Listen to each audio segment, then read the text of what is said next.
Hi, it's Grandpa from Grammy and Grandpa Read, and sometimes I like to find really old books because sometimes we forget about stories that were told long ago.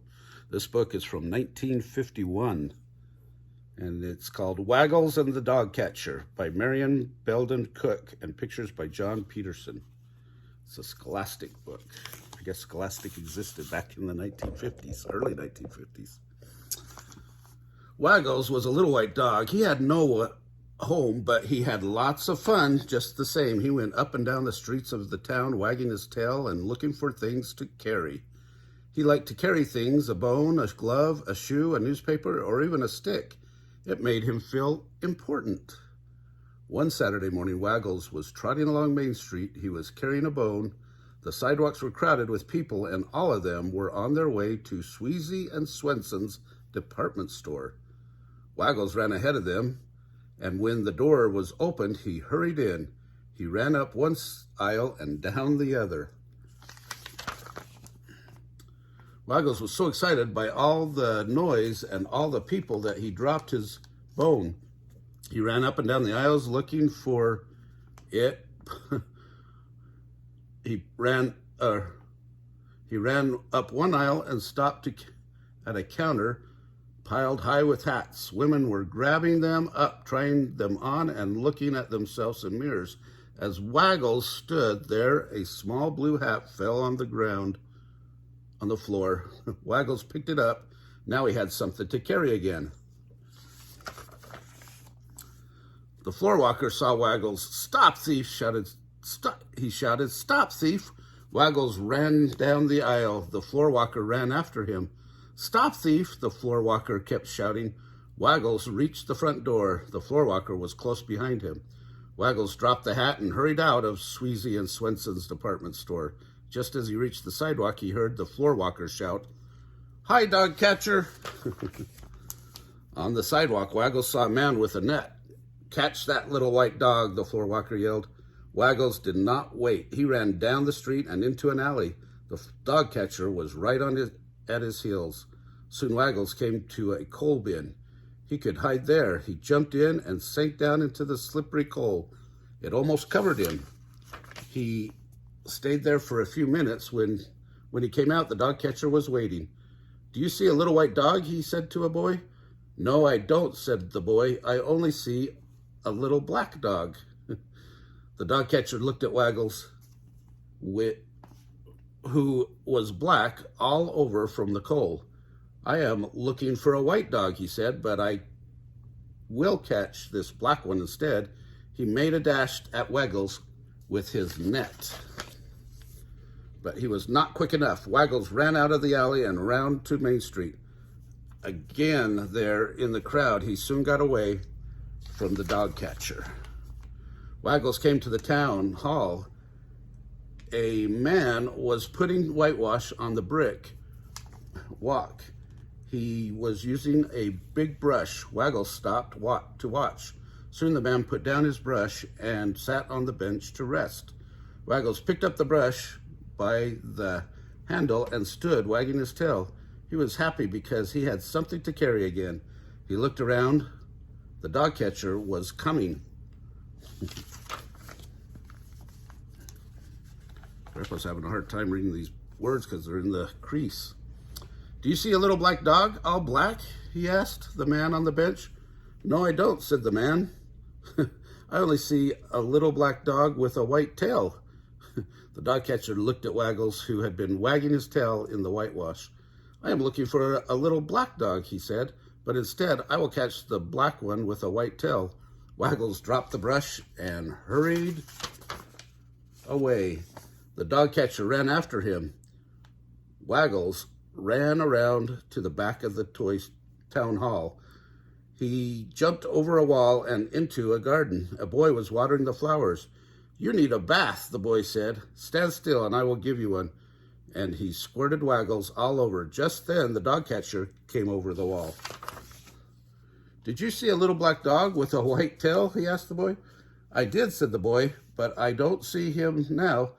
This little dog is white all over." The dog catcher got down on his knees and peered at Waggles.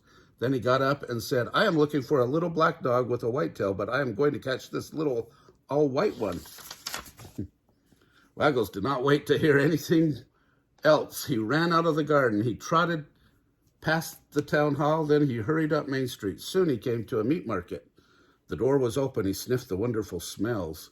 He went right in. Maybe he would find a bone to pick up. At the counter, the butcher was cutting chops, steaks, and chickens, but he put them in little baskets. There is Mr.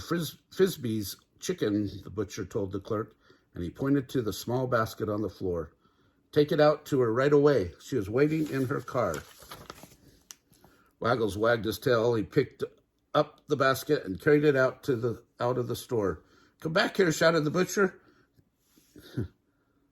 Clerks running after him, but Waggles did not stop. A blue car with a chauffeur was standing beside the curb. The door was open, and Waggles could see Mrs. Frisbee sitting in the back seat. What a cute little dog, said Mrs. Frisbee. As Waggles started to carry the basket to her, he heard a voice behind him. There's that little white dog. And down came the dog catcher's net. Up jumped Waggles. All the dog catcher got in his net was the basket with Mrs. Frisbee's chicken. Waggles ran around behind the meat market and jumped into an ash can to hide. The can was almost full of soft gray ashes.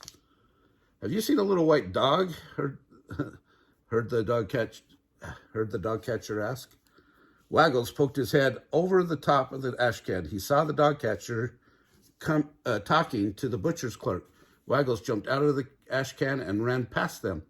A little white dog came this way, said the butcher's clerk, but I don't see him. Now, all I see is that little gray dog. I am looking for a little white dog, said the dog catcher. Then he started to chase Waggles, but I will catch this little gray one instead. Waggles dashed out to the sidewalk with the dog catcher after him. He ran past the meat market and around the town hall. He jumped over the wall again into the garden. The boy was still watering the flowers, and the boy laughed when he saw Waggles. You need another bath, he said. Stand still. Again, he squirted the water on Waggles. He squirted water all over his head and back and tail and legs. Just then, the dog catcher climbed over the wall. Have you seen a little gray dog, he asked. I only see this little white dog, said the boy. The dog catcher bent over and looked at Waggles. I'm trying to find a little gray dog, he mumbled, but I will catch you instead. He lifted his net in the air and brought it down. Whoosh! But Waggles was too quick for him. Waggles jumped aside and ran out of the garden and down the street. The dog catcher came after him. Waggles ran on and on and on. He came to another part of town. Here, the houses and gardens were large and handsome. One garden had a high black iron fence around it. Waggles trotted through the gateway. He felt tired after all the running he had done that day. He decided to lie down near the fence and take a nap. A man was painting the fence. Soon Waggles heard voices. Do you see a little white dog? The dog catcher asked the man.